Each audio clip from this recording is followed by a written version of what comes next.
தம்பியோட பர்த்டே அன்னைக்கு காலையில் எழுந்திரிச்சு வீடெல்லாம் க்ளீன் பண்ணிட்டேன். காலையில் சாப்பாடு சாதம், சாம்பார், அப்புறம் கோஸ் பொரியல் செஞ்சிருந்தேன் தேங்காய்லாம் துருவி போட்டு. அப்புறம் அப்பளம் பொரித்து வச்சுருந்தேன். வருவாங்கள்ல காலையிலேருந்து ஈவினிங் வரைக்கும் வரவங்களுக்கு சாப்பாடு, வீட்டு சாப்பாடு. இது முழுக்க முழுக்க நான் மட்டுமே சமைச்சது. யாரோட ஹெல்ப் எதுவுமே கிடையாது. இது ஃபுல்லாமே நான் மட்டும் தான் சமைச்சது. சமைச்சு சாப்பிட்றதுக்கு எல்லோரும் சாப்பிட்டாங்க. எல்லோரும் சாப்பிட்டு முடிச்சுட்டு அடிக்கடி வீடை பெருக்கினே இருந்தேன். இதுவாகினே இருந்தது, குப்பி ஆகினே இருந்தது. க்ளீன் பண்ணிவிட்டு சாப்பிட்றதுக்கு 11 மணி ஆகிடுச்சு. அடுத்த செகண்ட் ஷிஃப்ட்டு காலையில் சாப்பாடு காலி ஆகிடுச்சு. செகண்ட் ஷிஃப்ட் இப்போ சமைச்சுன்னு இருக்கேன். திரும்ப சாப்பாடு, சாம்பார், திரும்ப அப்பளம், அந்த பொரியல் ஏதாச்சும் செய்யலான்னு சொல்லிட்டு சமைச்சிட்ருக்கேன். என்னோடய தங்கச்சி தான் வீடியோ எடுத்துகிட்ருக்கேன். அவகிட்ட தான் சொல்லிகிட்ருக்கேன் செகண்ட் ஷிஃப்ட்டு சமைச்சிட்ருக்கேன் அப்படின்னு சொல்லிட்டு. ஏன்னா மார்னிங் சாப்பாடு செய்யும்போது கொஞ்சம் பேர் தான் இருந்தாங்க. அப்புறம் சித்திங்க 2 பேருமே வந்துட்டாங்க. அப்புறம் என் தங்கச்சி வந்திருந்தா. அப்புறம் எல்லோரும் வர ஆரம்பிச்சிட்டாங்க. ஸோ அதனால் சாப்பாடு ரெடி பண்ணிகிட்டு இருந்தேன். இதில் என்ன ஒரு சோகம் அப்படின்னா, பர்த்டே அன்னைக்கு எனக்கு பார்த்திங்கன்னா பீரியட்ஸ் வந்துருச்சு. அது யாருக்குமே தெரியாது. தெரியாமலே நான் மெயின்டைன் பண்ணிகிட்டு இருந்தேன். அந்த வலியோடவே தான் நான் எல்லா வேலையுமே செஞ்சேன். ரொம்ப பெயின்ஃபுல்லாக இருந்தது எனக்கு. இது நான் என்னோடய ஹஸ்பண்ட் நாங்கள் 2 பேருமே இதை ஒரு விஷயமாகவே எடுத்துக்க மாட்டோம். அப்படியே தட்டி விட்டு போயிடுவோம். ஆனால் இது வேறு யாருக்காச்சும் தெரிஞ்சதுன்னா அது ஒரு தடங்கலாக நினைப்பாங்க. அதனால் நான் யார்கிட்டையுமே சொல்லலை. காலையிலேருந்து என்னோடய ஹஸ்பண்ட் வீட்டிலையே கிடையாது. என்னென்னா அந்த சமையலுக்கு தேவையான எல்லா பொருளுமே எடுத்துன்னு வர்றதுக்கு போயிட்டு வந்துட்டு இருந்தாங்க. ரொம்ப டயர்டாக இருந்திருப்பாங்க. அவங்க ஒரு 10 மினிட்ஸ் கூட ரெஸ்ட் எடுக்கல. உடனே அடுத்து பர்த்டேக்கு அப்படியே ரெடியாகி அப்படியே போய் நின்னாங்க. இவ தான் என்னோடய தங்கச்சி. நான் இன்ஸ்டாவில் ஷார்ட்ஸில் கூட சொல்லியிருப்பேன், பார்த்துருப்பீங்க. ஃப்ரெண்டோட ஃபங்க்ஷனுக்கு போயிட்டு காலையிலேயே வீட்டுக்கு வந்துட்டா. அவள் மட்டும்தான் வந்திருந்தா. தலைவர் இவ்வளோ நேரம் தூங்கிட்டு இருந்தார். இப்போ தான் எந்திரிச்சு வந்தார் தூக்க கலக்கத்தில். சரி, தலைவர் தான், அவருக்கு தானே பர்த்டே அப்படின்னு சொல்லிட்டு அவனை ஒரு வீடியோ எடுத்தேன். அப்புறம் ஹாப்பி பர்த்டேலாம் சொன்னேன். இது சொல்ல மறந்துட்டேன். 12 o'clock நான் அலாரம் வச்சு எந்திரிச்சு தலைவர் தூங்கின்னு தான் இருந்தார். நான் அப்புறம் காதலில் ஹாப்பி பர்த்டே பூபு கண்ணா அதெல்லாம் சொல்லிவிட்டு அப்புறம் ஒரு மணிக்கு 12 மணிக்கு தூங்கிட்டேன். திரும்ப 1 மணிக்கு எந்திரிச்சு ஸ்டேட்டஸ் போட்டேன் ஃபோனில். இந்த எதிர்பாராத சம்பவங்கள் நிறைய நடந்தது பர்த்டேல அப்படின்னு சொன்னேன் இல்லையா. ஸோ அதில் பீரியட்ஸு ஒன்று ஃபஸ்ட்டு சம்பவம் பார்த்திங்கன்னா பீரியட்ஸு. அதுக்கு அடுத்த சம்பவம் என்னென்னா, இத்தனை நாள் பார்த்திங்கன்னா மழையே பெய்யல. அப்புறம் தம்பி பர்த்டே அன்னைக்கு பார்த்திங்கன்னா வானம் மூடிட்டு இருந்துச்சு. மழை வரும், தூறல் போட்டு நின்றுடும்னு நினச்சா பார்த்தா ஸ்டார்ட் பண்ணி மழை வெளுன்னு வெளுத்துருச்சு. மழை வந்ததால் எங்களுக்கு எந்த வருத்தமும் இல்லை. என்ன பிரச்சனைனா, சமையல் செஞ்சுட்டு இருக்கும்போது அது பார்த்திங்கன்னா வந்துடுச்சு. அதுதான் பிரச்சனை எங்களுக்கு. ஃபஸ்ட்டு தூறல் தான் போட்டுட்டு இருந்துச்சு. அப்போ அவங்க எதுவும் நினைக்கல, தூறல் தானே போடுதுன்னு சொல்லிட்டு சமைச்சிட்டு தான் இருந்தாங்க. அப்புறம் கொஞ்சம் கொஞ்சமாக இன்க்ரீஸ் ஆகி செம மழை வந்துருச்சு. நல்லா வெளுத்து வாங்கிருச்சு.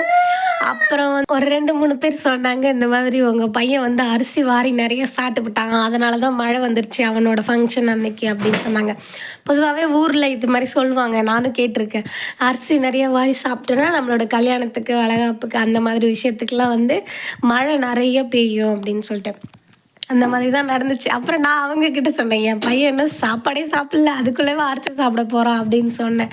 மழை ஹெவியாக வர ஆரம்பித்ததும் அப்புறம் தார்பாயெல்லாம் மேலே கூடார மாதிரி கட்டி போட்டு அதுக்கப்புறம் சமைச்சாங்க.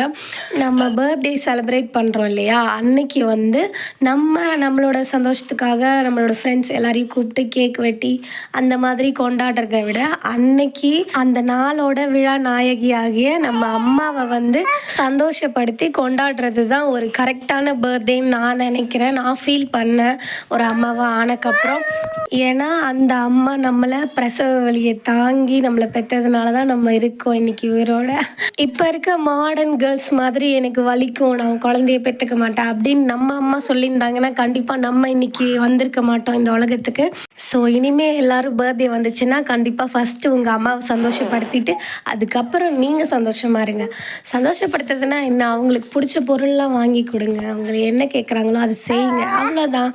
சரி, நம்ம பர்த்டேக்கு வந்துடலாம். 2வது சம்பவம் அந்த ரெயின் மழை வெளுத்து வாங்கிருச்சு.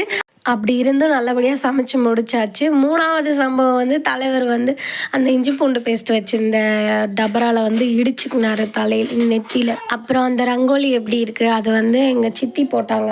ஃபஸ்ட்டு சித்தி அவங்க நல்லா போடுவாங்க கோலம். அவங்க போட்டது. இப்படி தான் டெக்கரேட் பண்ணியிருந்தாங்க நம்ம வீட்டுக்கு வாசலில். அதுதான் எங்கள் வீடு. அந்த சைடில் தெரியுது பாருங்கள். ரொம்ப பெருசாலாம் டெக்கரேட் பண்ணல. இந்த அளவுக்கு ரொம்ப சிம்பிளாக தான் டெக்கரேட் பண்ணியிருந்தோம். என்னோடய ஃப்ரெண்ட்ஸ்லாம் வந்து ரொம்ப ஏர்லியாகவே வந்துட்டாங்க. சீக்கிரமாக வந்துட்டு எங்கள் ஊரை போய் சுற்றி பார்க்குறேன்னு சொல்லிட்டு கிளம்பி போயிட்டாங்க. இந்த வீடியோ ஷூட் பண்ணும்போது என் ஃப்ரெண்ட்ஸ் வந்துட்டாங்க. வந்து ஊரை சுற்றி பார்க்குறேன்னு போயிட்டாங்க. அப்போ தான் நான் வீடியோ எடுத்துகிட்டு இருந்தேன். என்னோடய ட்ரெஸ் எடுக்கிறதுக்கு நான் எத்தனை நாள் செலவு பண்ணேன்னு தெரியுமா? ஒரு 4 days 5 days இருக்கும். ஆனால் அன்னைக்கு வந்து ஃபுல்லாகவே ஃப்ளாப் ஆயிடுச்சு. எங்கள் அத்தை வந்து என்னோடய ஹிப் பெல்ட்டை வந்து லூஸ் பண்ணி விட்டுட்டாங்க. அது வந்து நான் லூஸாக போட்டுன்னு இருக்க மாதிரி ஆயிடுச்சு. ட்ரெஸ்ஸே லூஸாக ஆகிடுச்சு. அச்சோ எனக்கு அசிங்கமாக இருக்குது அதை பார்க்கவே. நான் திரும்பவும் சென்னைக்கு வந்து நான் திரும்ப ரீக்ரியேட் பண்ணி நான் காமிப்பேன் அந்த ட்ரெஸ் எப்படி இருக்குதுன்னு சொல்லிட்டு. கண்டிப்பாக மறக்காமல் அதையும் பாருங்கள். பர்த்டே அன்னைக்கு எல்லா குழந்தையும் அழுது தான் நான் பார்த்துருக்கேன். ஆனால் என் பையனை வந்து நான் அதிகமாக அழவே வைக்கக்கூடாதுன்னே நான் அந்த மைண்ட் செட்லேயே இருந்தேன். அதனாலவே நான் ரொம்ப நேரமாக அவனை கேக் கட் பண்ணவே விடலை. ஏன்னா அவன் அழுதுகிட்டே இருந்தான். சமாதானம் பண்ணி அழகாக சிரிச்ச முகமாக கட் பண்ண வைக்கணுன்ற எண்ணத்தில் நான் வந்து கட் பண்ணி அவள் அழும்போது சமாதானத்தான் படுத்திகிட்டு இருந்தேன். ஆனால் என்னை தவிர மீதி இருக்க எல்லாருமே என்னோடய ஹஸ்பண்ட் உட்பட எப்படியாச்சும் வெட்டினா போதும், இந்த ஃபங்க்ஷனை முடித்தா போதும்னு நினச்சாங்க போல். அப்படி தான் என்னோடய ஹஸ்பண்டுமே வந்து சொன்னார். சரி, இப்போ நான் உங்ககிட்ட ஒரு கொஷின் கேட்குறேன். நீங்கள் உங்களோட லைஃப்பில் ஃபங்க்ஷன்லாம் ஃபேஸ் பண்ணியிருக்கீங்களா? அந்த நடந்த எல்லா ஃபங்க்ஷன்லேயோ இல்லை நீங்கள் ஃபேஸ் பண்ண ஒரே ஒரு ஃபங்க்ஷனாக இருந்தாலும் சரி, அது உங்களுக்கு வந்து ஃபுல்ஃபில் ஆச்சான்னு எனக்கு சொல்லுங்கள். ஒன்றாச்சும் உங்களுக்கு சாட்டிஸ்ஃபேக்ஷன் கொடுக்குதா அப்படின்னு சொல்லுங்கள். ஏன்னா நான் ஒரு 3 ஃபங்க்ஷன் அட்டன் பண்ணியிருக்கேன். இது 3மே எனக்கு ஃபுல்ஃபில் ஆகலை, சாட்டிஸ்ஃபேக்ஷன் கொடுக்கலன்னு தான் நான் நம்புகிறேன் மீன்ஸ் எனக்கு ஒரு சின்ன இதுவாச்சும் இருந்திருக்கு. அது எல்லாருக்கும் நடக்கும்னு நான் நினைக்கிறேன். சரி, உங்களுக்கு நடந்ததா இல்லையான்னு எனக்கு சொல்லுங்கள் கண்டிப்பாக. ஓகே, நெக்ஸ்ட் வீடியோவில் பார்க்கலாம். Love you all. Bye dears. Tata.